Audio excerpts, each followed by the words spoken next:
अस्सलामु अलैकुम वरहमतुल्लाहि वबरकातुहु। इन्नल हम्दुलिल्लाह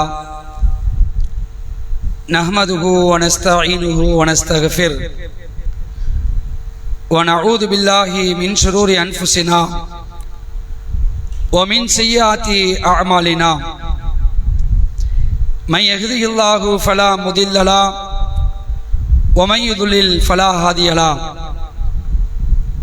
वअशहदु अल्ला इलाहा इल्लल्लाह व अन्न मुहम्मदन अब्दुहु व रसूलुहु अम्मा बाद।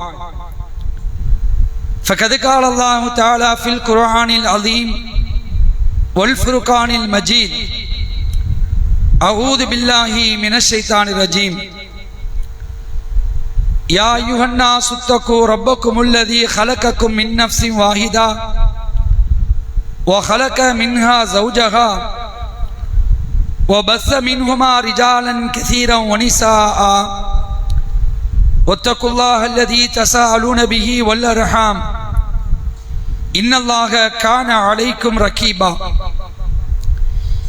या अय्युहल्लज़ीना आमनु इत्तक़ुल्लाह वक़ूलू क़ौलन सदीदा युस्लिह लकुम अअमालकुम वयग़फ़िर लकुम ज़ुनूबकुम वमन युतिइल्लाह व रसूलहु फ़क़द फ़ाज़ फ़ौज़न अज़ीमा। या अय्युहल्लज़ीना आमनु इत्तक़ुल्लाह हक़्क़ तुक़ातिह वला तमूतुन्न इल्ला व अंतुम मुस्लिमून। क़ाल नबीना सल्लल्लाहु अलैहि वसल्लम इन्न अस्दक़ल हदीस किताबुल्लाह व अहसनुल हदी हदी मुहम्मद व शर्रल उमूरि मुहदसातुहा व कुल्लु मुहदसतिन बिदअ व कुल्लु बिदअतिन ज़लाला व कुल्लु ज़लालतिन फिन्नार।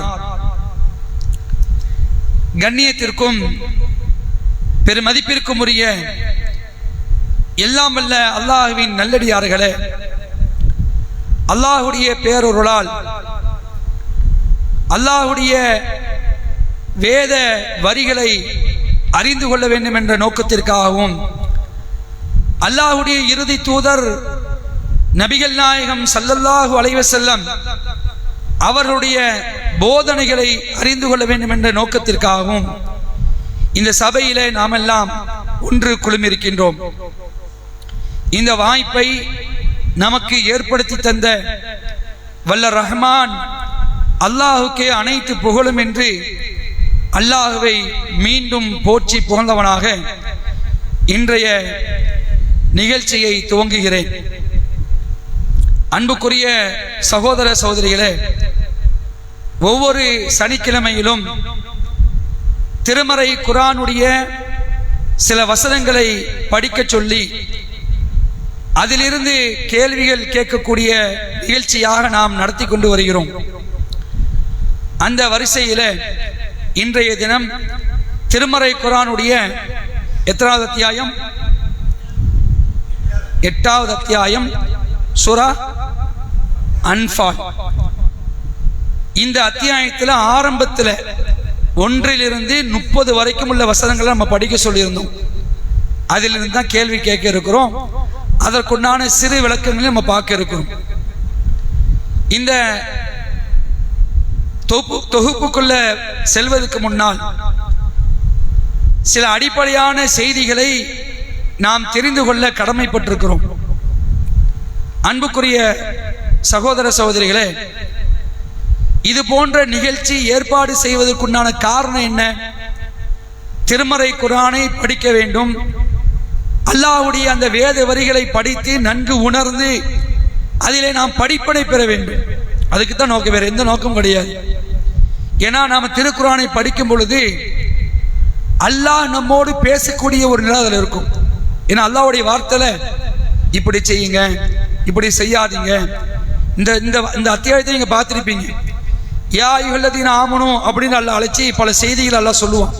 இந்த 30 வசனத்திலேயே ஏராளமான செய்திகள் அல்லாஹ் நினைச்சான் இந்த மானுட சமூகத்துக்கு அல்லாஹ் சொல்லி காட்டுறான்.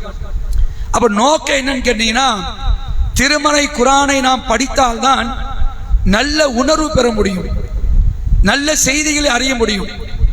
அதுதான் நம்முடைய வாழ்க்கை தரத்தை மாற்றும். ஆகவே எப்பொழுதுமே நாம் என்ன செய்யணும், இன்ஷா அல்லாஹ் திருமறை குர்ஆனோடு அதிகமான தொடர்பு நாம் இருக்கணும். இப்போ இந்த நிகழ்ச்சி இல்லை உங்கள்கிட்ட திருக்குர்ஆனை படிச்சுட்டு வாங்க அப்படின்னு சொல்லலை. அப்படி இல்லாமல் தான் நீங்கள் என்ன செய்யணும், தினமும் திருக்குர்ஆனோடு தொடர்பில் இருக்கணும். அப்போதான் நம்ம வாழ்க்கை கரெக்டாக ஓடும். திருக்குர்ஆனோடு தொடர்பு இல்லைன்னு வைங்களேன், நம்முடைய நிலை தலைகீழாக மாறிடும். சரியா? அதற்காக அல்லாஹ் ரப்பல் ஆலமீன் திருமறை குர்ஆன்ல 59வது அத்தியாயம் சூரா அல் ஹஷ்ர் அதுல 21வது வசனத்துல இந்த குர்ஆன் சம்பந்தமாக ஒரு செய்தியை சொல்லி காட்டுறான். என்ன சொல்றான் அல்லாஹ்?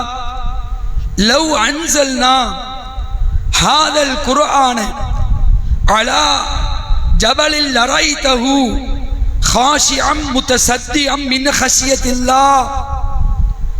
அல்லாஹ் சொல்றான், நபியே, இந்த குர்ஆனை நாம் ஒரு மலையின் மீது அருள் இருந்தால், குர்ஆனை அல்லாஹ் யாருக்கு அருள் இருக்கிறான்? நமக்கு தான் அருள் இருக்கிறான், மனித சமுதாயத்துக்கு கொடுத்திருக்கிறான். அல்லாஹ் குர்ஆனுடைய வெயிட்டை பற்றி சொல்றான். இந்த குர்ஆனை ஒரு மலையின் மீது நாம் இறக்கி இருந்தால், அருள் இருந்தால், அந்த மலை அல்லாஹ்வுடைய அச்சத்தால் பணிந்து ரெண்டா பிளந்து விடுவதை நீர் காண்பீர்கள். வெயிட்ட பார்த்தீங்களா? உயிரற்ற ஒரு பொருள் மலை, அப்படிதானே? அதுக்கு ஒண்ணுமே தெரியாது. அந்த மலைக்கு நாம குர்ஆனை இறக்கியிருந்தா அந்த மலை என்ன செஞ்சிருக்கோம்? அல்லாஹ்வுடைய பயத்தால் சுக்குநூறாயிருக்கும். அப்படிப்பட்ட குர்ஆனை தான் உங்களுக்கு நாம இறக்கியிருக்கிறோம் அப்படின்னு நான் சொல்றான். ஒதில்கல் அம்சாலு நதுரிபுகா லின்னாஸி லஅல்லஹும் யதஃபக்கரூன். மனிதர்கள் சிந்திப்பதற்காகவே, பாருங்க பாயிண்ட பாருங்க, மனிதர்கள் சிந்திப்பதற்காகவே இந்த உதாரணங்களை, இந்த எடுத்துக்காட்டுகளை அல்லாஹ் அவர்களுக்கு எடுத்துரைக்கிறான். நாம எடுத்துரைக்கிறான் சொல்லி காட்டுறோம். குர்ஆனுடைய வெயிட்டை படிச்சுட்டு பார்த்தீங்களா? குர்ஆனை நாம் படித்தோன்னு வைங்களேன், தொட வேண்டிய முறை பிரகாரம் தொட்டோம் வைங்களேன், நம்முடைய நிலை எப்பொழுதுமே சீராக அமைச்சாலும். இது ஒரு செய்தி. ரெண்டாவது இன்னொரு செய்தி கேட்டீங்கன்னா, உங்களுக்கெல்லாம் ஒரு நபித்தோழியரை பத்தி உங்களுக்கு தெரியும். நான் பெயர் சொன்ன உடனே உங்களுக்கு அந்த நபித்தோழியுடைய சம்பவம் ஞாபகத்துக்கு வந்துடும். யாருன்னு கேட்டீங்கன்னா, உம்மு ஐமன் ரலியல்லாஹு அன்ஹா. உம்மு ஐமன் ரலியல்லாஹு அன்ஹா இவர்கள் குறித்து வரலாற்று அறிஞர்கள் சில செய்திகளை சொல்றாங்க. இவங்க யாரு? ரசூலுல்லாஹ்வுடைய குடும்பத்தோட இருந்தவங்க.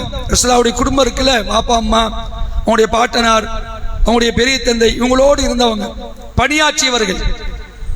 ஆரம்பத்தில் ரசூலுல்லாஹ் வளர்த்தவங்க கூட, ரசூலுல்லாஹ்வை வளர்த்திருக்கிறாங்க.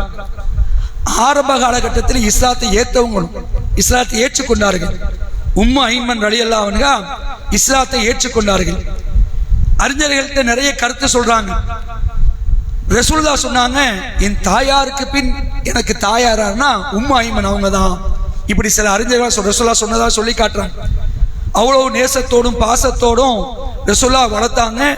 ரசூலுல்லாஹ்வும் தாயார் அந்தஸ்துக்கு அவங்கள மதிச்சுட்டு வந்தாங்க.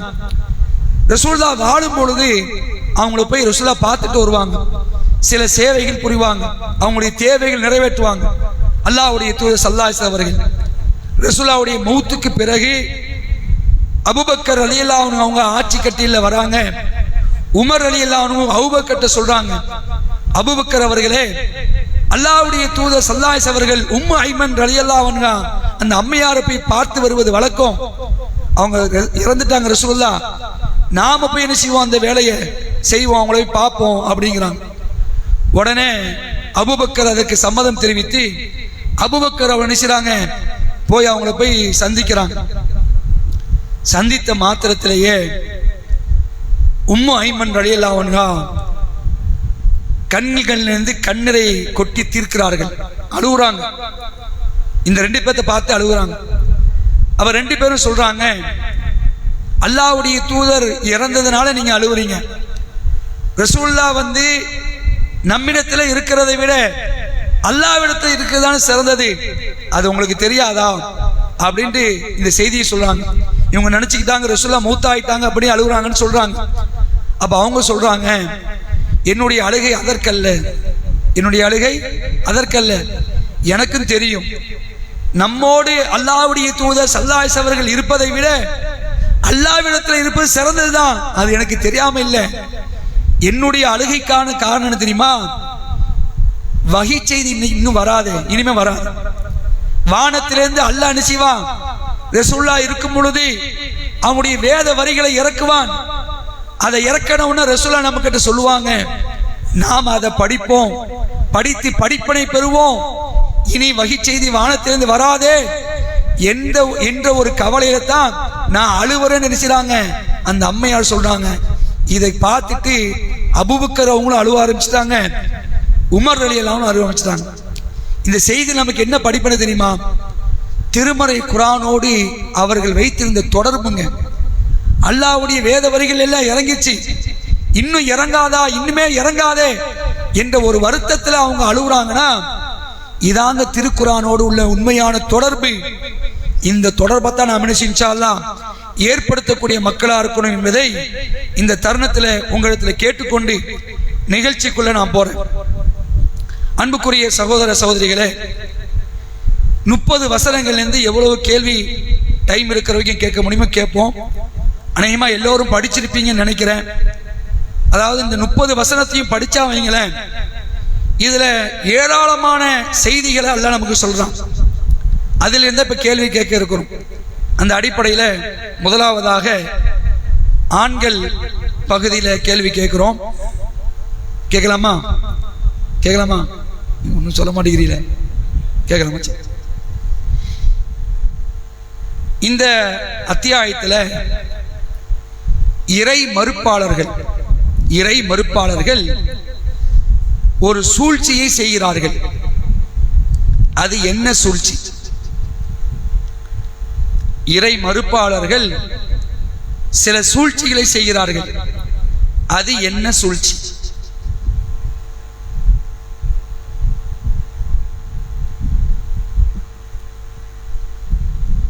ஞாபகத்தில் இல்லையா? சரி, பாஸ் பண்ணிடுமா? பெண்கள் இறை மறுப்பாளர்கள் சில சூழ்ச்சிகளை செய்கிறார்கள். அது என்ன சூழ்ச்சி?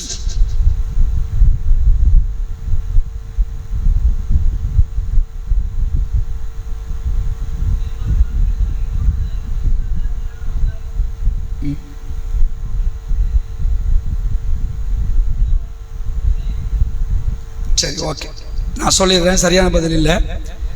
அவங்க செஞ்ச சூழ்ச்சி என்னன்னு கேட்டீங்கன்னா, அல்லாஹ் திருக்குர்ஆன்ல இந்த அத்தியாயத்தில் பேசுறான். ரசூலுல்லாஹ் பார்த்து சொல்றான் அல்லாஹ், இந்த காஃபிர்கள் இருக்கிறாங்க, இறை மறுப்பாளர்கள், இவர்கள் என்ன சூழ்ச்சி செஞ்சாங்கன்னா, உம்மை ரசூலுல்லாஹ் பார்த்து சொல்றான், உம்மை சிறைப்படுத்தவோ அல்லது உம்மை கொலை செய்யவோ அல்லது உம்மை நாடு கடத்தவோ. மக்கால ரசூலுல்லாஹ் வாழ்றாங்க, சொந்த ஊர்ல வாழ்ந்துட்டு இருக்கிறாங்க. அந்த சொந்த ஊர்ல இந்த மக்கத்து காஃபிர்கள் ரசூலுல்லாஹ் இந்த மார்க்கத்தை சொல்றதுனால அவர்களை இல்லாம ஆக்கணும், கொலை செய்யணும், அல்லது நாடு கடத்தணும், அல்லது பிடிச்சி ஜெயில தள்ளணும், சிறையில தள்ளணும். இதான் முடிவு பண்றாங்க. இதான் சூழ்ச்சி. ஓவர் குடைச்சல் கொடுத்துட்டு இருக்கிறாரு முகமது, அவர் சும்மா விட்டா வேலைக்கு ஆகாது அப்படின்ட்டு எல்லாரும் சேர்ந்து நினைச்சாங்க. அந்த மக்கத்து காஃபிர்கள் எல்லாம் சேர்ந்து இந்த சூழ்ச்சியை செய்யறாங்க. ஆனா நடந்துச்சா? சூழ்ச்சி நடந்துச்சா? சூழ்ச்சி நடக்கல. அல்லாஹ் காப்பாத்திட்டான். அல்லாஹ் என்ன செஞ்சிட்டான்? முகமது நபி ஸல்லல்லாஹு அலைஹி வஸல்லம் அவர்களை அழகா காப்பாத்துறான். அந்த வரலாறு உங்களுக்கு தெரியும். இது ஹிஜ்ரத் பயணத்தை முன்னாடி உள்ள சம்பவம். ரசூலுல்லாஹ் மக்கால இருந்து மதீனாக்கு போறாங்களே, அது போறதுக்கு முன்னாடி சம்பவம். இதுல முக்கியமான ஒரு படிப்பு என்னன்னு கேட்டீங்கன்னா, அதாவது இறை மறுப்பாளர்கள் நிறைய சூழ்ச்சி செய்வாங்க, சரியா? ஆனா அல்லாஹ்வும் சூழ்ச்சி செய்வான். அல்லாஹ் என்ன செய்வான்? சூழ்ச்சி செய்வான். சூழ்ச்சியாளர்களுக்கா மிகப்பெரிய சூழ்ச்சியாளன் யாரு? அல்லாஹ். இது ஆழமா நம்பணும். முதல்ல இஸ்லாத்துக்கு எதிராக, இஸ்லாமியர்களுக்கு எதிராக என்ன சூழ்ச்சி செஞ்சாலும் அது அல்லாஹ் பார்த்துட்டு இருக்கிறான். அந்த சூழ்ச்சிகளுக்கெல்லாம் மிகப்பெரிய சூழ்ச்சி செய்யக்கூடியவன் அல்லாஹ் இருக்கிறான் என்பதை அல்லாஹ் நினைக்கிறான் இந்த வசனத்துல உணர்த்துறான். அந்த அந்த அந்த வசனம் கூட நமக்கு எல்லாத்துக்கும் பிரசித்தியமான வசனம் தான். ஓ எம் குருன ஓ எம் குருல்லா, இதான் அந்த வார்த்தை. ஓ எம் குருன ஓ எம் குருல்லா, அவர்களும் சூழ்ச்சி செய்கிறார்கள், அல்லாஹ்வும் சூழ்ச்சி செய்கிறான். விளங்குதா? அல்லாஹ் பேசுறாங்க. அந்த அந்த வசனத்தை முடிக்கிறான். வல்லாஹு ஹைருல் மாக்கிரீன், சூழ்ச்சியாளர்களில் அல்லாஹ் சிறந்தவன். அல்லாஹ்வுடைய சூழ்ச்சிக்கு முன்னாடி என்ன செய்யாது, எந்த சூழ்ச்சியுமே என்ன செய்யாது, பணியாது, பணிஞ்சிரும். அல்லாஹ்வுடைய சூழ்ச்சி தான் மேலும். அது அல்லாஹ் சில அந்த இடத்துல நமக்கு சொல்லி காட்டணும். ஆக இந்த வசனத்துக்கு சரியான பதில் என்னன்னு கேட்டீங்கன்னா, அல்லாஹ்வுடைய தூதரை அவர்கள் சிறைப்பிடிக்கவோ அல்லது கொலை செய்யவோ அல்லது நாடு கடத்தவோ அவர்கள் சூழ்ச்சி செய்தார்கள். அந்த சூழ்ச்சி முறியடிக்கப்பட்டது. அல்லாஹ்வுடைய தூதர் அவர்கள் மதீனா நகருக்கு என்ன செஞ்சாங்க, ஹிஜ்ரத் செஞ்சு போனாங்க, அல்லாஹ் காப்பாத்திட்டான். இதுக்குதான் அதுக்குண்டான பதில். வருது வசனத்தை பார்த்து சொல்றேன், சரியா? இப்ப உங்களுக்கு பெண்களுக்கு அடுத்த கேள்வி, அல்லாஹ்வுக்கும் அல்லாஹ்வுடைய தூதருக்கும் மாறு செய்தால் என்ன நடக்கும்?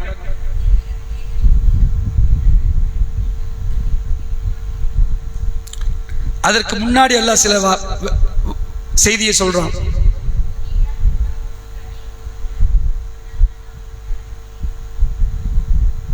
இன்னும் சரியா சொல்லுங்க.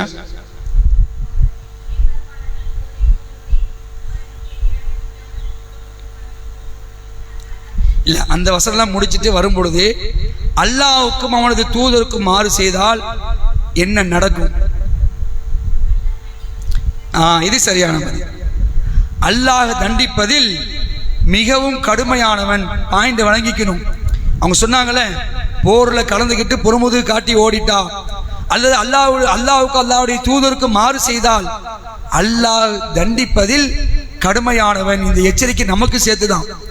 அல்லாஹ்வுக்கு அல்லாஹ்வுடைய தூதருக்கு என்ன செய்யக்கூடாது, ஒரு காலம் நாம் மாறு செஞ்சிடவே கூடாது. அப்படி மாறு செஞ்சோன்னு சொன்னா அல்லாஹ் கடுமையாக தண்டிக்கக்கூடியவன் என்பதை இந்த வசனத்தில் நினைச்சு நமக்கு உணர்த்தி காட்டுகிறான். இந்த கேள்விக்கு சரியான பதில் பெண்கள் பகுதியில சொல்லியிருக்கிறாங்க. அடுத்த கேள்வி ஆண்கள் பகுதிக்கு. இறை நம்பிக்கை கொண்டோரே, நீங்கள் அல்லாஹ்வை அஞ்சி நடந்தால் அல்லாஹ் என்ன செய்வான்? நம்ம அல்லாஹ்வுக்கு பயப்படக்கூடியவங்களா இருந்தோம் சொன்னா அல்லாஹ் அந்த பயப்படக்கூடிய இறையச்சவாதிகளுக்கு என்ன செய்வான்?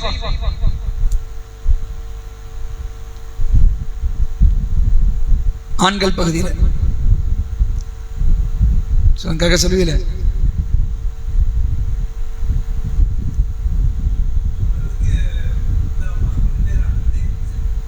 மக்ஃபிரத்தையும் ஆஃபியத்தையும் ரஹமத்தையும் செய்வான். படிக்காம சொல்றீங்க. இறையச்சத்தை இல்ல, இறையச்சவாதிகளுக்கு தான். அவங்க அல்லாஹ்வுக்கு பயப்படுறாங்க. பயப்படக்கூடியவங்களா இருந்தாங்கன்னா அல்லாஹ் என்ன செய்வான்? இதெல்லாம் நமக்கு படிப்பின என்ன படிப்பின? நாமளும் இறையச்சவாதியா இருக்கணும் எப்பவுமே. நேற்று அதான் சொன்னோம், இறையச்சவாதிகளா இருந்தா என்னென்ன நன்மைலாம் கிடைக்கும் சொன்னோம் இல்லையா?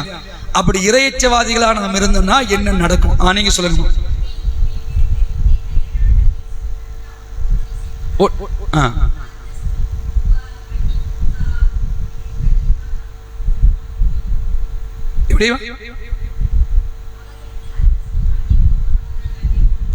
நிறைய படிச்சதுனால நீங்க எல்லாத்தையும் சேர்த்து சொல்றீங்க.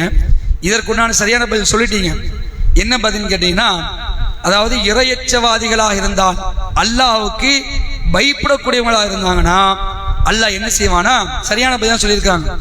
அவன் நன்மை தீமையை பிரித்தறியும் நேர்வழியில் உங்களை ஆக்குவான்.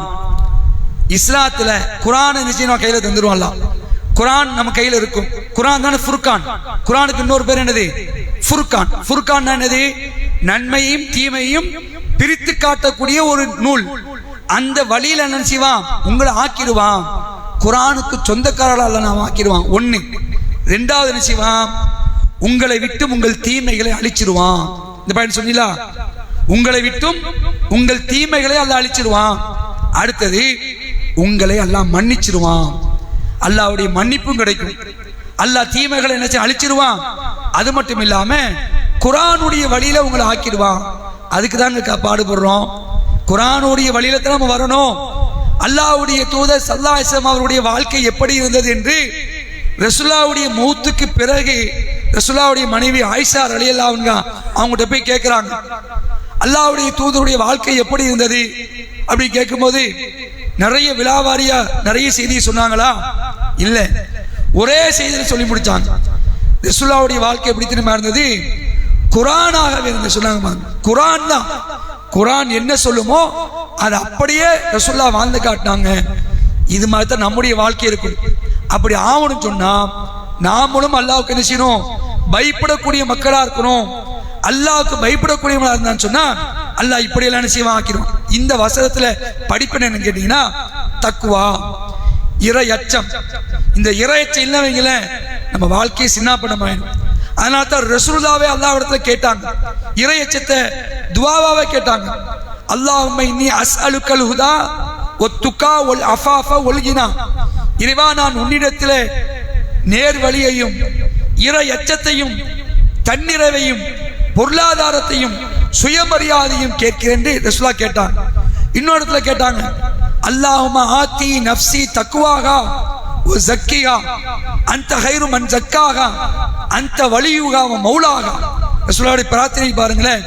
இறைவா, என்னுடைய உள்ளத்துக்கு இறையச்சத்தை தா, என்னுடைய உள்ளத்தை தூய்மைப்படுத்தி, இந்த உள்ளத்துடைய பொறுப்பாளர் நீதான், நீதான் இந்த உள்ளத்துடைய பொறுப்பாளர். எனவே என்னுடைய உள்ளத்துக்கு தக்வாவை தான் கேட்டாங்களே. ரசூலுல்லாஹ்வே கேட்டாங்கன்னா நாம கேட்காம இருக்கலாமா? நாமளும் அதை கேட்கணும். அப்ப இறையச்சவாதிகளாக நாம வாழ்ந்தோம் என்று சொன்னால் அல்லாஹ் நம்முடைய தீமைகளை அழிப்பான், பாவங்களை மன்னிப்பான், குர்ஆனுடைய வழியில என்ன செய்வான், நம்மளை அல்லாஹ் ஆக்கி வைத்து விடுவான் என்பதை இந்த வசனங்கள் பார்க்கிறோம். அடுத்த கேள்வி, பெண்களுக்கான கேள்வி. எவை சோதனைகள்? சரி, அதாவது அல்லாஹ் ரப்பல் ஆலமீன் மனிதர்களுடைய பிள்ளைகளும் அவர்கள் பெற்றெடுத்த பிள்ளைகளும் அவருடைய பொருளாதாரம் செல்வங்களும் சோதனை என்ன செய்யறான்? இந்த அத்தியாயத்துல வசனத்தை சொல்லி காட்டுறான். வஅலமு அன்னமா அம்வாலுக்கும் வலா அவுலாதுக்கும் ஃபித்னா. ஃபித்னா என்னது? சோதனை, குழப்பம். சோதனை, அவங்களுக்கு சோதனை. என்ன பிள்ளைகள் என்ன சோதனை, பொருளாதாரம் என்ன சோதனை? இந்த அத்தியாயத்தில் இப்படி சொல்றான். இன்னொரு அத்தியாயத்தில் இந்த பொருளாதாரத்தையும் பிள்ளை செல்வத்தையும் குறித்து அல்லாஹ் என்ன பேசுவானா? அல் மாலு அல் பனூன ஜீனத்துல் ஹயாத்தி துன்யா. 18வது அத்தியாயம் 46வது வசனம். இதுல அல்லாஹ் எப்படி பேசுறான்? ஜீனத்துங்கறான். இந்த இடத்துல ஜீனத்துங்கறான். அன்ஃபால்ல ஃபித்னாங்கறான். ஜீனத்துனா என்னது? ஜீனத்துனா என்னது? அலங்காரம். அல்லாஹ் பேசாம பாருங்க, உங்களுடைய செல்வமும் உங்களுடைய பிள்ளைகளும் இந்த உலக வாழ்வின் அலங்காரமே. எப்போ அலங்காரம் ஆகும், எப்போ சோதனை ஆகும், இது நம்ம கையில தான் இருக்குது. நாம் பெற்றெடுத்த நம்முடைய பிள்ளைகளை சரியான மாதிரிக்கு நம்ம வளர்த்து ஆளாக்கினா அந்த புள்ள நமக்கு நாளை மறுமையில ஜீனத்தா வரும். அதே நேரத்தில் நம்ம ஒழுங்கா ஆளாக்கல, அல்லாஹ் நமக்கு தந்த பொருளாதாரத்தை ஒழுங்கா செலவழிக்கல, நல்ல வழியில செலவழிக்கல வைங்களேன், அது நமக்கு நாளை மறுமையில சோதனையா வந்து அல்லாஹ் சொல்லி காட்டான். உங்கள் பிள்ளைகளும் உங்களுடைய செல்வங்களும் உங்களுக்கு சோதனை, அதே நேரத்தில் அலங்காரம், அது உங்க கையில தான் இருக்குது. அல்லாஹ் பேசலாம் பாருங்க. வல் பாக்கியாத்து சாலிகாத்து ஹைருன் இந்த ரப்பிக்க சவாபவ் வ ஹைருன் அமலா. நிலைத்து நிற்கும் நற்செயல்களே உமது இறைவனிடம் கூலியில் சிறந்ததும் ஆதரவு வைப்பதில் சிறந்ததுமாகும். அல்லாஹ் பிள்ளை செல்வத்தையும் பொருளாதாரத்தையும் சொல்லிட்டு சொல்றான். பிள்ளைகள் பொருளாதாரம் என்ன இல்ல, பெரிய மேட்டர் இல்ல.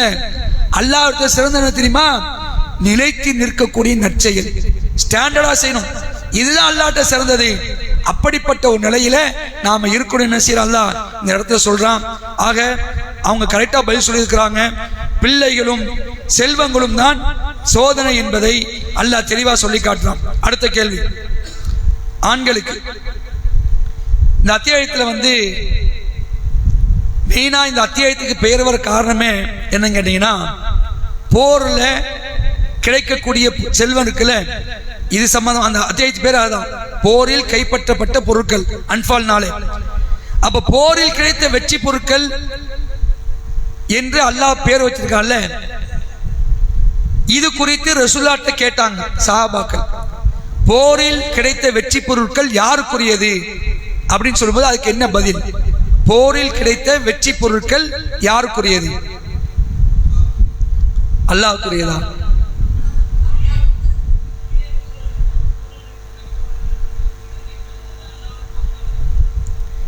அப்ப அவங்களுக்கு இல்லையா? முடிவு பண்ற வச்சு சரியான பதில். அதாவது போரில் கிடைத்த வெற்றி பொருட்கள் யாருக்குரியது அப்படின்னு கேட்கும் பொழுது அல்லாஹ்வுக்கும் அல்லாஹ்வுடைய தூதருக்கும் உரியது என்று கூறுவீராக. நீங்க தொடர்ச்சியா படிச்சாதான் அதுக்குண்டான விளக்கம் தெரியும். என்ன சொல்றாங்க? அல்லாஹ்வை அஞ்சி உங்களுக்கிடையே நல்லிணக்கத்தை ஏற்படுத்திக் கொள்ளுங்கள். நீங்கள் இறை நம்பிக்கையாளராக இருந்தால் அல்லாஹ்வுக்கும் அவனுடைய தூதர் கட்டுப்படுங்கள். இது எந்த போரை பத்தி பேச சொல்லுங்க பார்க்கலாம்? பத்ர் போரை பத்தி பேசு. காரணம் என்ன கேட்டீங்கன்னா, பத்ர் போர்ல ரசூலுல்லாஹ் ஒரு அறிவிப்பு ஒன்று கொடுக்குறாங்க. என்ன அறிவிப்பு கொடுக்குறாங்கன்னா, அதாவது இந்த போர் நடந்தது கூடிய வரலாறு நமக்கு எல்லாம் தெரியும். போருக்காகவே ரசூலுல்லாஹ் அங்க போகல, சரியா? வேற வேலை நிமித்தமாக போன போதுதான் போரை சந்திக்கக்கூடிய ஒரு நிலையை அல்லாஹ் ஏற்பாடு செஞ்சான். அப்போ ரசூலுல்லாஹ் அந்த இடத்துல போரை சந்திக்க போறாங்க. அப்போ ரசூலுல்லாஹ் சொல்றாங்க, யார் இன்னின்ன இடத்திற்கு வருவாரோ அல்லது இன்னின்ன செயல்களை செய்வாரோ அவருக்கு இவ்வாறெல்லாம் கிடைக்கும். இந்த போர்ல சூப்பரா நீங்க செயல்பட்டீங்கன்னா உங்களுக்கு நான் நினைச்சுவேன், இப்படிலாம் அள்ளி தருவேன் அப்படின்னு ஒரு ஆசை வார்த்தை சொல்றாங்க. சொன்ன உடனே இதை கேட்ட இளைஞர்கள் எல்லாம், அந்த இடத்துல இருந்த இளைஞர்கள் எல்லாம் விரைந்து என்ன செஞ்சாங்க? விரைந்து சென்றார்கள் போர்ல. ஆனால் வயதானவர்கள் ஒரு கொடியின் கீழ் இருந்து கொண்டார்கள். அல்லாஹ் ரப்பல் ஆலமீன் வெற்றியை கொடுத்த பின்னர் இளைஞர்கள் போராடினாங்களே, இவங்க எல்லாம் வந்து ரசூலுல்லாஹ்ட்ட வந்து கேட்கிறாங்க, அல்லாஹ்வுடைய தூதரே நீங்க என்னென்னலாம் செய்வேன்னு சொன்னீங்களே அதெல்லாம் எங்க தாங்க அப்படின்னு ஒரு மாதிரி கேட்கிறாங்க. போரில் வெற்றியை கொடுத்த பிறகு இளைஞர்கள் அவர்களுக்கு வாக்களிக்கப்பட்டதை கேட்டார்கள். வயதானவர்கள் இருக்கிறாங்களே, அவங்க ஒரு வார்த்தை சொல்றாங்க. என்ன சொல்றாங்க? எங்களை விட்டுட்டு நீங்களே எல்லா பொருளாதாரத்தையும் அந்த செல்வங்கள்லாம் எடுத்துட்டு போலான்னு பாக்குறீங்களா? நாங்களும் உங்களோட தான்ப்பா இருந்தோம், எங்களுக்கு கொஞ்சம் கிடைக்கட்டும் அப்படின்னு கேட்டாங்க. அன்புக்குரிய சகோதர சகோதரிகளே, அதாவது இந்த செல்வ விஷயத்துல யாராங்க செய்வாங்க? ஒரு ஹவா இருக்கத்தான் செய்யும். என்ன இருக்கும்? நமக்கு கிடைச்சிடாதா, நமக்கு தந்துட மாட்டாங்களான்னு. அதுல யாருமே என்ன செய்யல, விதிவிலக்கு இல்லை. அந்த இடத்துலதான் இந்த பெரியவங்க சொல்றாங்க, எங்களை விட்டு விட்டு நீங்கள் மட்டும் வெற்றி பொருட்களை கொண்டு செல்லாதீர்கள், நாங்கள் உங்களுக்கு உதவியாளர்களாக இருந்துள்ளோம் என்று கூறினார்கள். வாக்குவாதம் வருதா? அப்பதான் அல்ல என்ன செய்யறான்? அடுத்த அந்த வசனத்தை இறக்குறான். அல்லாஹ்வை அஞ்சி உங்களுக்கிடையே நல்லிணக்கத்தை ஏற்படுத்திக் கொள்ளுங்கள் என்று சொல்லக்கூடிய சூரத்துல் அல் அன்ஃபாலுடைய 1வது வசனத்தை அல்லாஹ் என்ன செய்யறான்? இறக்கி சொல்றான். அப்ப அன்புக்குரியவர்களே, போர் செல்வங்கள் போரில் வெற்றி கொள்ளப்பட்ட பிறகு அதுல கிடைத்த செல்வங்கள் யாருக்குரியதுன்னா அல்லாஹ்வுக்கு அல்லாஹ்வுடைய தூதருக்குரியது. அதை யார் முடிவு பண்ணுவா? அல்லாஹ் சொல்லி ரசூலுல்லாஹ் என்ன செய்வாங்க? இன்னாருக்கு பிரிச்சு கொடுப்பாங்க என்பதுதான் இது சரியான முறை. ஓகே, இப்போ இந்த பெண்களுக்கு உண்டான கேள்வி உங்களுக்கு தானே? பெண்களுக்கு. அன்புக்குரிய சகோதரிகளே, இந்த குர்ஆனுடைய வசனங்கள்ல அல்லாஹ் ரப்பல் ஆலமீன் சொல்லக்கூடிய போர் பத்ர் போர்னு சொல்லிட்டீங்க. இந்த பத்ர் போர் குறித்து உங்களுக்கு தெரிந்த சில தகவல்கள் சொல்லுங்க பார்க்கலாம்.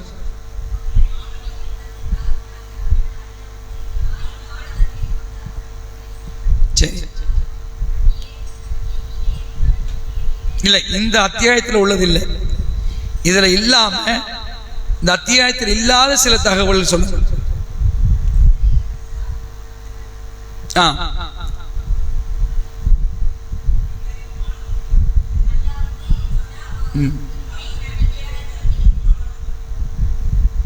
ஏன் அந்த போர் நடந்துச்சு? சொல்லுங்க.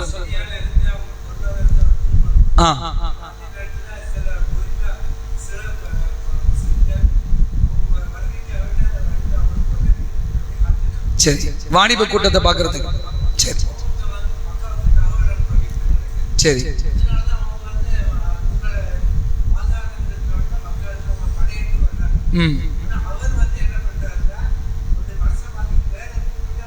போயிடுறாரு.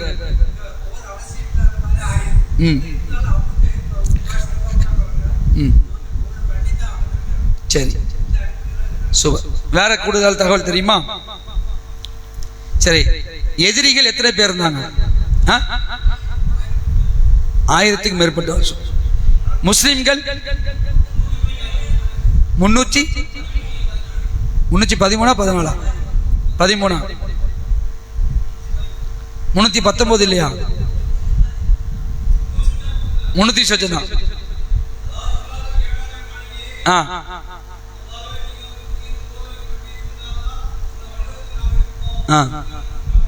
சரி சரி ஓகே, 300 சொச்சம் பேர். ஓகே, முஸ்லிம்கள் என்னத்தை விரும்பினாங்க நீங்க சொல்லுங்க. முஸ்லிம்கள் எதை விரும்பினாங்க? போற விரும்பினாங்களா, வணிக கூட்டத்தை சந்திக்கிறது விரும்புவாங்களா? அதை சந்திக்கணும். அப்ப விரும்பல, போற விரும்பல. இதுதான் யதார்த்தம். போற விரும்பாமலே என்ன செய்யறாங்க? போற சந்திக்கிறாங்க. கொஞ்சோண்டு தான் இருக்கிறாங்க. 300க்கு சொந்தமான சஹாபாக்கள் தான் இருக்கிறாங்க. அங்க 1000 பேர் இருக்கிறாங்க. இதை ரசூலுல்லாஹ் பார்த்துறாங்க. அவங்க சொன்னாங்களுக்காக ஒரு துவா செஞ்சாங்க ரசூலுல்லாஹ்.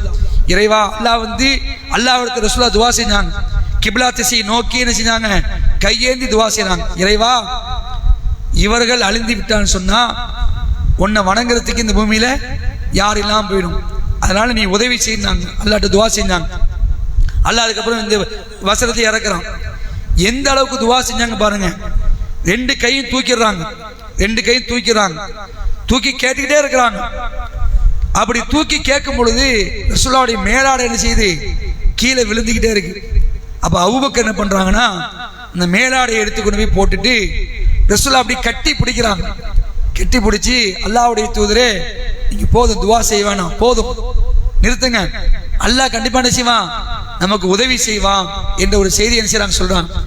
பத்ர் போர் என்பது வரலாற்றில் பொன்னெழுத்துக்களால் பறிக்கக்கூடிய மிகப்பெரிய ஒரு சம்பவம்.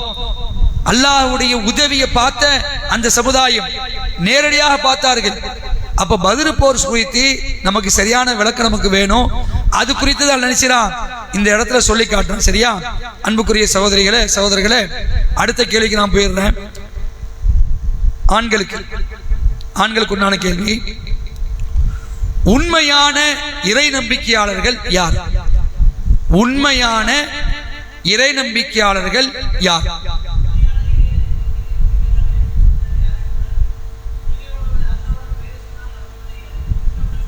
சரி,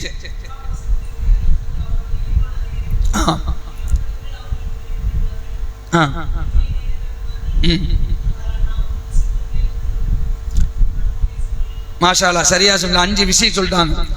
உண்மையான மூமின்கள் யார் என்று அல்லாஹ் நினைச்சான் இந்த அத்தியாயத்தில் பேசுறான். அன்புக்குரிய சகோதர சகோதரிகளே, அதாவது அல்லாஹ்வுடைய பெயரை சொன்னாலே உண்மையான மூமினா இருந்தாங்கன்னா உள்ளத்துல ஒரு நடுக்கம் ஒன்று வரும், ஒரு பயம் ஒன்று வரும். அவங்க தான் உண்மையான இறை நம்பிக்கையாளர். ஃபர்ஸ்ட் விஷயத்தெல்லாம் சொல்றான். 2வது என்ன? அவனுடைய வசனங்கள் அவர்களுக்கு எடுத்து காண்பிக்கப்பட்டால், எடுத்து கூறப்பட்டால் அவருடைய ஈமான் என்ன செய்யும்? மென்மேலும் அதிகரிக்கும். இந்த காரணத்துக்காகத்தான் இந்த நிகழ்ச்சியை இப்ப நடத்துறோம். இந்த நிகழ்ச்சி எதுக்கு நடத்துறோம்? திருக்குரானை படிக்க படிக்க, திருக்குரானை வாசிக்க வாசிக்க நமக்கு நேற்று இருந்த ஈமான் இருக்குல்ல, அந்த ஈமான் அப்படி இருக்காது. இப்ப இந்த 30 வசனத்தை படிச்சிருப்பீங்களே, படிச்ச உடனே என்ன ஆகும்? உண்மையான இறை நம்பிக்கையாளராக இருந்தோம்னா ஈமான் அதிகரிக்கும். அல்லாஹ் அளவு சொல்றாங்க. உண்மையான ஈமான் கொண்டவர்களுக்கு அளவு இதான்.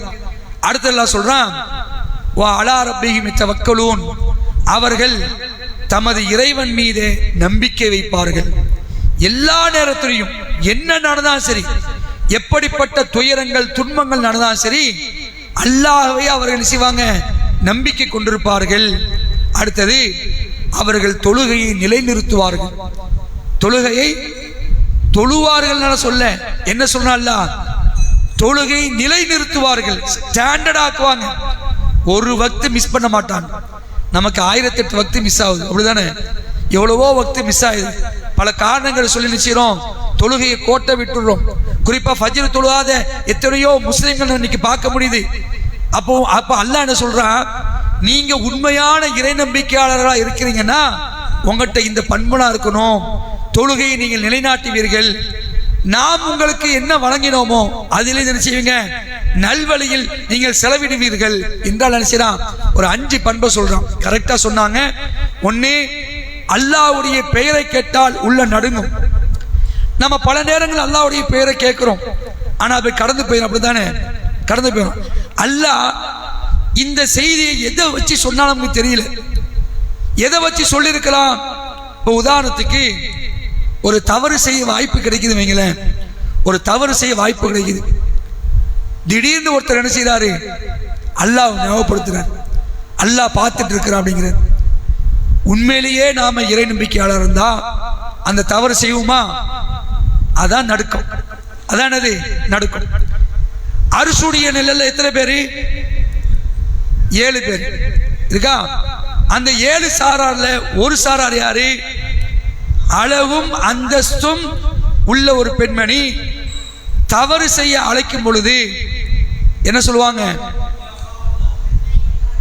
அகாஃபுல்லா, அல்லாவுக்கு பயந்து கொள்ள அவங்க சொல்லுவாங்க. உடனே நினைச்சிருவாரு, அந்த தப்பு செய்ய மாட்டார். வழங்குதா உங்களுக்கு? இதான் நடக்கும். முன்னாடி அல்லாவுடைய பேரை கேட்டோம், உள்ள நடுங்கும். அந்த தப்பு செஞ்சிடக்கூடாது, அல்லாஹ் நம்ம மறுமையில பிடிச்சிருவான். இதை கூட அல்லாஹ் சொல்லியிருக்கலாம். இல்லைன்னா உண்மையிலேயே நீங்க குர்ஆனை நல்லா படிச்சு அல்லாஹ்வை நம்பிக்கை கொண்டு அல்லாஹ் என்ன பெயரை கேட்டால் எப்பெல்லாம் உங்களுக்கு உள்ள நடுங்குதோ அப்ப நாம யாருதான் உண்மையான இறை நம்பிக்கையாளர்கள்.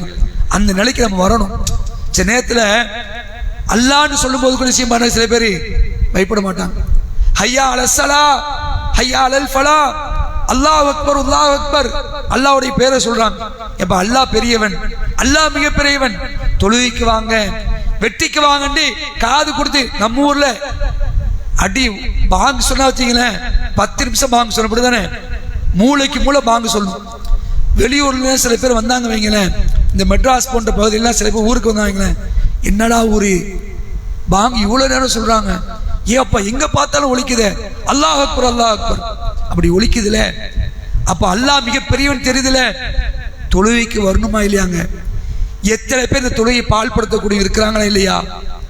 அப்போ உண்மையான இறை நம்பிக்கையாளர்கள் லிஸ்ட்ல நாம வரமாட்டோமா? பயமா இருக்கு. அல்லாஹ் காப்பாத்தணும். அல்லாஹ் சொல்றான், உண்மையான இறை நம்பிக்கையாளர் யாரு? என் பேரை கேட்டாலே உள்ள நடுங்கும். அட நடுங்க தேவையில்லை, அல்லாஹ் அழைக்கிறான். போயிருவோம்பா, தொழுவ போயிருவோம்பா, பயந்து வரணுமா இல்லையா? ஆனா எத்தனையோ முஸ்லிம்களை பார்க்கிறோம், தொழுகையை பால்படுத்தக்கூடிய, தொழுகையை வேண்டும் என்று விடக்கூடிய எத்தனையோ முஸ்லிம்கள் இருக்கிறார்கள். இந்த நிலைக்கு நாம போயிடக்கூடாது. அன்புக்குரிய சகோதர சகோதரிகளே, அல்லாஹ் சொல்லக்கூடிய உண்மையான இறை நம்பிக்கையாளருடைய இலக்கணத்துக்கு சொந்தக்காரர்களாக இன்ஷா அல்லாஹ் இருப்போமா? இதை படிக்கும் போது படிப்பினை பெறணுங்க. சும்மா அப்படி படிச்சுட்டு போயிடக்கூடாது. படித்தா அதை உள்வாங்கி செயல்படுத்தணும்.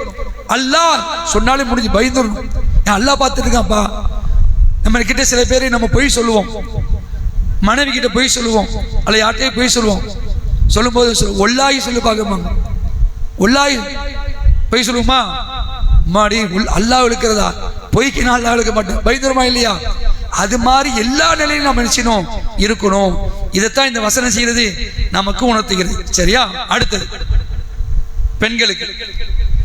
சரி, இந்த மாதிரி இருக்கிறாங்களா இறை நம்பிக்கையாளர்கள், உண்மையான இறை நம்பிக்கையாளர்கள்? அல்லாஹ் கேட்டால பயந்துருவாங்க, அல்லாஹ்வுடைய வசனத்தை சொன்னா அவங்களுக்கு ஈமான் அதிகரிக்கும், தொழுகை நிலைநாட்டுவாங்க, ஜக்காத்து கொடுப்பாங்க, எல்லா நேரத்திலும் அல்லாஹ்வே சார்ந்திருப்பாங்க. இவங்களுக்கு அல்லாஹ்விடமிருந்து என்ன கிடைக்கும்?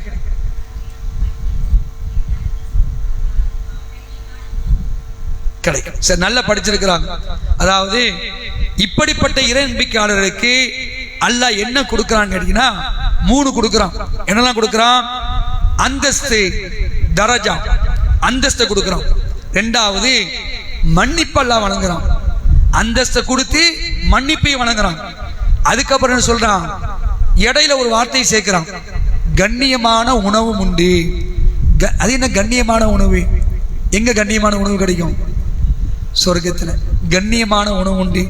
அன்புக்குரிய சகோதர சகோதரிகளே, அதாவது சொர்க்கத்தை பத்தி பேசணும்னா பேசிட்டே போலாங்க. அல்லாஹ் வந்து நிறைய தரான் சொர்க்கத்தில். எந்த கண்ணும் பார்த்திராத, எந்த காதும் கேட்டிராத, எந்த உள்ளமும் நினைத்து கூட பார்த்த, கற்பனை கூட செஞ்சிருக்க முடியாது. அல்லாஹ் குர்ஆன்ல சொல்றான்ல சொர்க்கம் எப்படி இருக்குன்னு. அப்ப சொல்லும் போது நம்ம அப்படி கற்பனை பண்றோம்ல, அப்படி கூட இருக்காதான். அது வேற மாதிரிங்க. சொர்க்கம் வேற மாதிரி இருக்கும். தேனாறு ஓடும், பாலாறு ஓடும், மது ஆறு ஓடும், மாற்றமடையாத சுத்தமான நீராறு ஓடும்.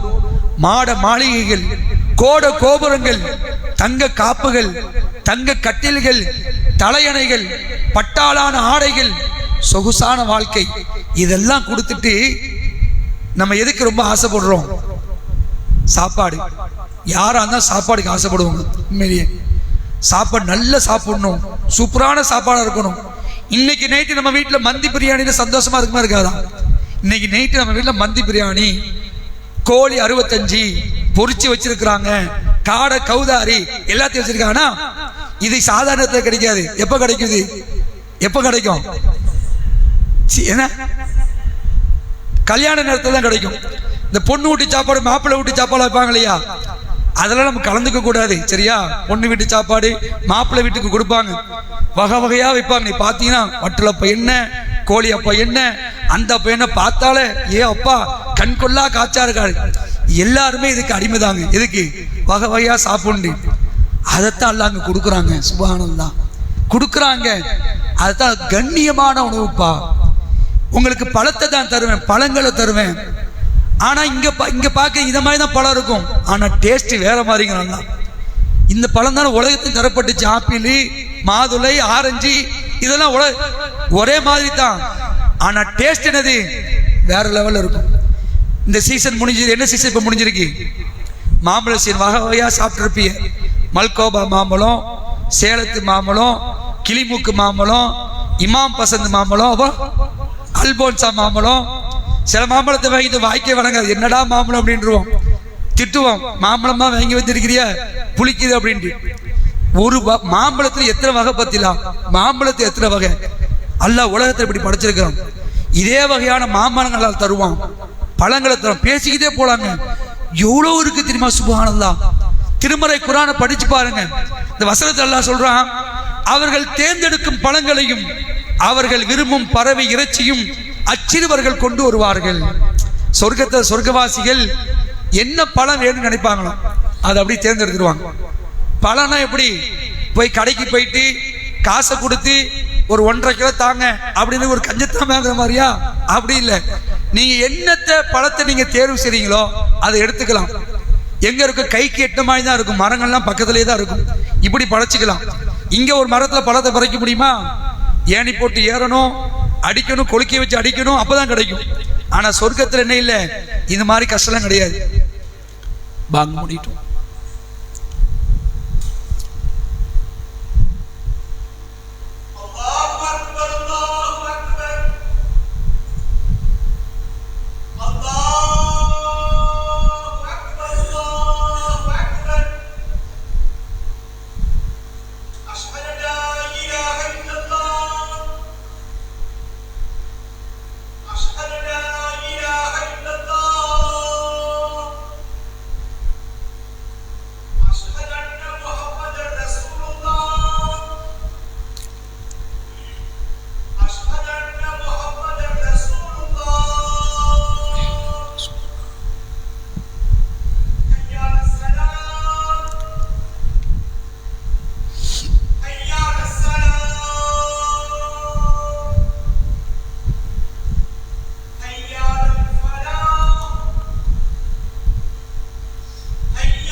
அன்புக்குரிய சகோதர சகோதரர், இந்த வசனத்தோட மன்னிச்சு முடிச்சுக்குவோம். இதில் அல்லாஹ் வந்து கண்ணியமான உணவுங்கிறான். அங்கே சொர்க்கத்தில் சொர்க்கவாசிகளுக்கு ஏராளமான கனி வர்க்கங்களையும் பழங்களையும் இறைச்சிகளையும் அல்லாஹ் நினைச்சான் கொடுக்குறான். ஓ ஃபாக்கிகத்தின் மிம்மா எத்தஹையரூன் ஓ லஹ்மி தயிரின் மிம்மா எஸ்தகுன். அவர்கள் தேர்ந்தெடுக்கும் பழங்களையும் அவர்கள் விரும்பும் பறவை இறைச்சியையும் சிறுவர்கள் கொண்டு வருவார்கள். நம்ம வந்து ஆர்டர் மட்டும்தான் பண்ணணும். ஹோட்டலில் உட்காந்து ஆர்டர் பண்ணுவோம் இல்லையா? ஆனால் அங்கே வந்து ஆர்டர் பண்ணிட்டு காசை கொடுக்குறோம். இங்கே என்ன செய்ய தேவையில்லை, எதுவும் செய்ய தேவையில்லை, எல்லாம் வந்துடும். சிறுவர்கள் கொண்டு வருவாங்க. ஒரு பறவை ஒன்று பறந்துட்டு இருக்கும். அந்த பறவையை பார்த்து ஆசைப்படுவாங்க. ஆசைப்பட்டவொன்னு எது நமக்கு அதுவே சமைச்சு உணவாகவே வந்து உட்காந்துரும், வந்துடும் நம்ம கிட்ட வந்துடும். நல்லா சாப்பிடலாம். பழங்கள்லாம் கைக்கு எட்ட மாதிரி தான் இருக்கும். பறிப்போம். ஒரு பழத்தை பறிச்ச உடனே உடனே அந்த பழம் வந்துடும். அங்கே என்ன செய்யாது, பறிச்சா வந்து குறையவே குறையாது. பழத்தை நீங்கள் பறிப்பீங்க, பறிச்ச உடனே அங்கே உடனே வந்துடும். கொஞ்சம் நினைச்சு எப்படி பட்டு ஒரு பாக்கியத்தில் கொடுக்குறான் பாருங்க. ஒரு முறை ரசூலா வந்து கிரகண தொழுகை நடத்துறாங்க. கிரகண தொழுகும் பொழுது தொழுதுட்டே இருக்கும்போது ரசூலா போய் எதையோ முன்னாடி போய் பிடிக்கிற மாதிரி ரசூலா போறாங்க. இப்படி போயிட்டு இப்படி வராங்க. இதை தொழுகையிலே பண்றாங்க. தொழுகை முடிஞ்சதுக்கு அப்புறம் ரசூலாட்ட கேட்கறாங்க, அல்லாஹ்வுடைய தூதரே, வழக்கத்துக்கு மாறா நீங்க எதையோ பிடிக்கிற மாதிரி நீங்க போனீங்களே, என்னன்னு கேட்கறாங்க. அப்ப ரசூலா சொல்றாங்க, அல்லாஹ் தொழுதுட்டு இருக்கும் பொழுது எனக்கு சொர்க்கத்தில் இருக்கக்கூடிய ஒரு பழக்கொலையை காட்டினா. பழக்கொலை கொண்டு முன்னாடி வைக்கப்பட்டுச்சு. அதை பார்த்து நான் ஆசைப்பட்டு அதை எடுத்து உங்களுக்கு தரலான்னு இருந்தேன். ஆனா அது மறைக்கப்பட்டிருச்சு, அல்லாஹ் எடுத்துட்டான் சொல்லிட்டு ரசூலா சொல்றாங்க, பாருங்க, ஒருவேளை நான் அதை எடுத்திருந்தால், அந்த பழக்கொலை எடுத்து உங்களுக்கு தந்திருந்தா, கியாமத்து நாள் வரைக்கும் நீங்க அதை சாப்பிட்டுருப்பீங்கிறாங்க. கியாமத்து நாள் வரைக்கும் அந்த கொலையிலேருந்து என்ன செஞ்சிருப்பீங்க, எடுத்து சாப்பிட்டுருப்பீங்கிறாங்க. அவ்வளவு அல்லாஹ் நினைச்சான் பரக்கத்தில் வச்சிருக்கிறான் சொர்க்கத்தில் இருக்கக்கூடிய பல கொலைகளை. இப்படி ஏராளமான கண்ணியமான உணவுகள் அல்லாஹ் தரான். இறுதியா ஒரு செய்தியை சொல்லிட்டு முடிக்கிறேன். திருமீதியில் வரக்கூடிய செய்தி, கௌசர் சொர்க்க நதி. இந்த கௌசர் இருக்குல்ல, சொர்க்க நதி, அது பாலை விட வெண்மையா இருக்கும், தேனை விட இனிமையா இருக்கும். அதுல ஒரு பறவை ஒன்று இருக்கும். அந்த பறவையுடைய இனம் எப்படின்னா, அதன் கழுத்து வந்து ஒட்டகத்தை மாதிரி இருக்கும். அப்ப உமர் அலி அந்த இடத்த கேட்கிறாங்க, கொழு கொழுவென இருக்குமோ அப்படிங்கிறாங்க. கொழு கொழுன்னு இருக்குமோ பறவை அப்படின்னு.